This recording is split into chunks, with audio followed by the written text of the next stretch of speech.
reason is that if I leave my thumb on the lower strings, it's hard to reach the high strings without making a big movement in the hand. As you see, I need to bring the arm forward, and it's kind of strong movement going on. And the other situation.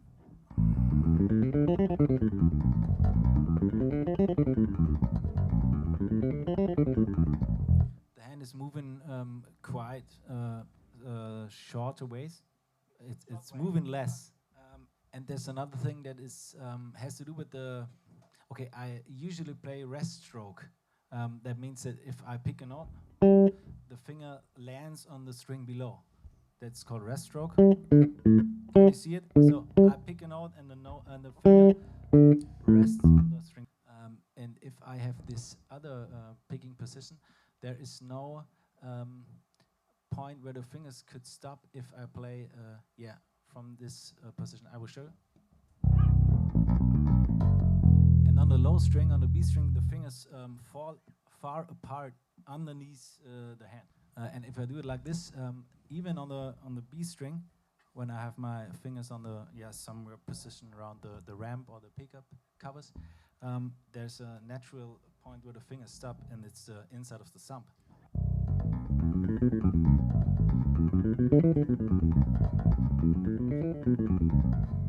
And in addition to that, I use my ring finger of the right hand to dampen the lower strings.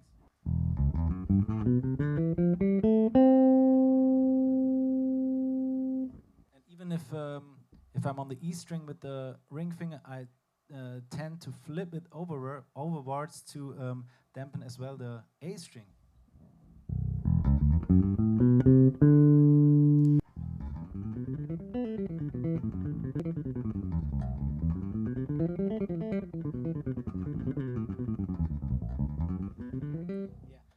This is the reason why with the low B string, with the playing against the thumb, so I have always the same starting point concerning when the motion for the next pluck starts. Maybe this might be not necessary on a 4-string bass or something like that, but with the 6 strings, it's a very far distance between the low and the high string, so you have to do something to make. It's quite a complex situation. First of all, all the things you can play in one position, you can play on one strings. Maybe if I play a scale C major, I just can play it on one string.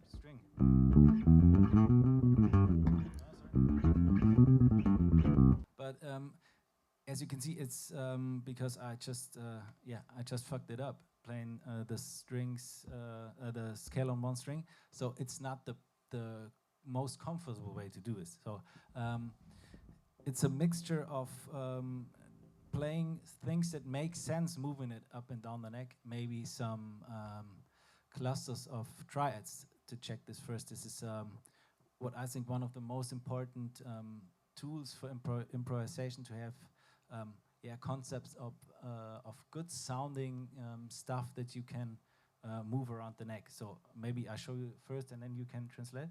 I'll play a major triad and inversions and move it around the neck. So this is this thing in one position. Everyone heard this before. And then I move the inversions maybe on a string set including 2 strings.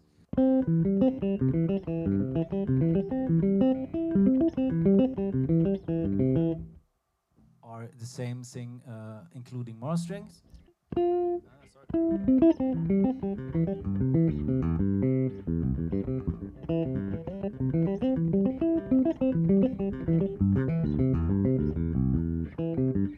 it's always this inversion thing that looks like this.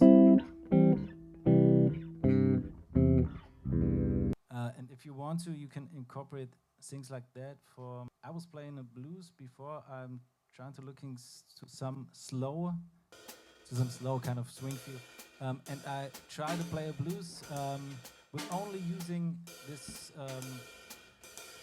triads, and I changed the triad at the time when the chord change would be. Okay, so I just play triads.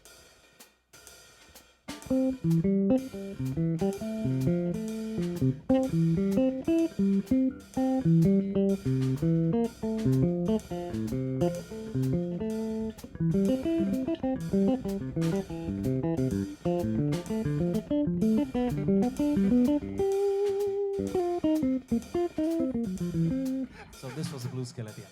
So and I think this is a nice concept for to incorporate in every kind of improvisation to be able to play a song with quite simple tools like playing the stride. I know it's not simple to execute it. It's takes some time to figure it out. Yeah, and then combine it with things that maybe have another sonic thing like the blues scale I did. So I play one more chorus or two and incorporate the inversions and do some blues scale in between.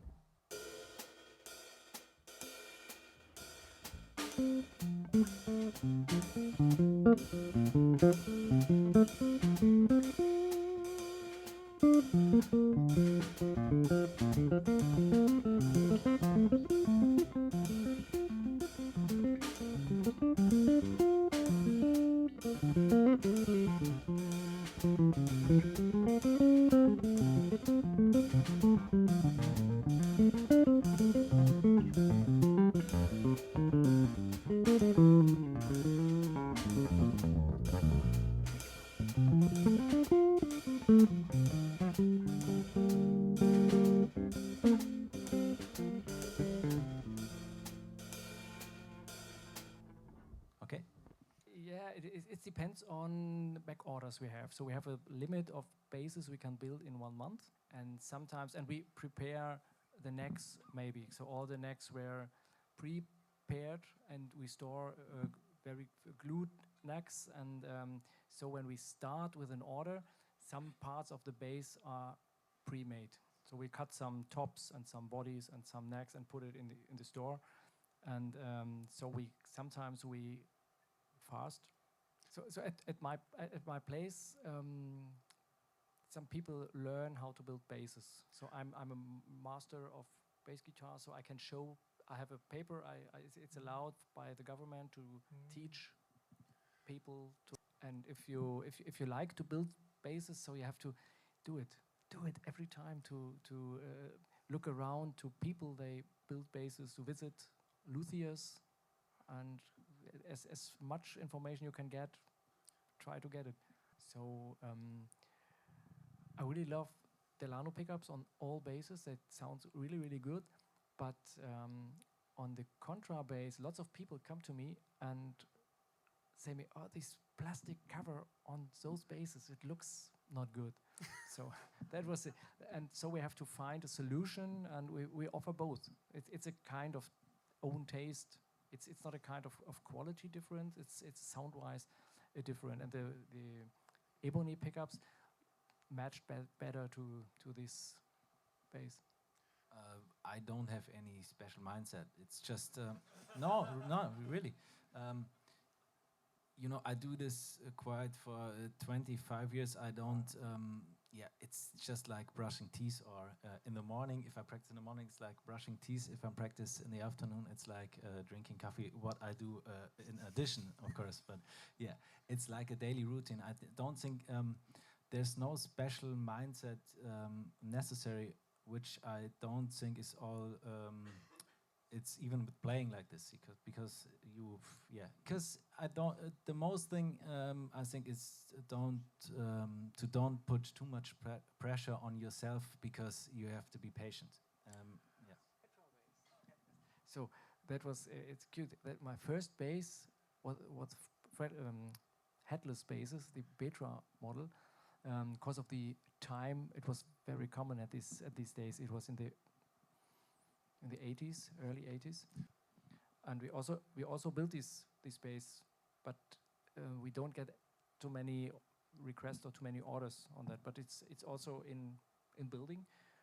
Whoever like to get this, we build it. It's a great 4-string bass for slap style.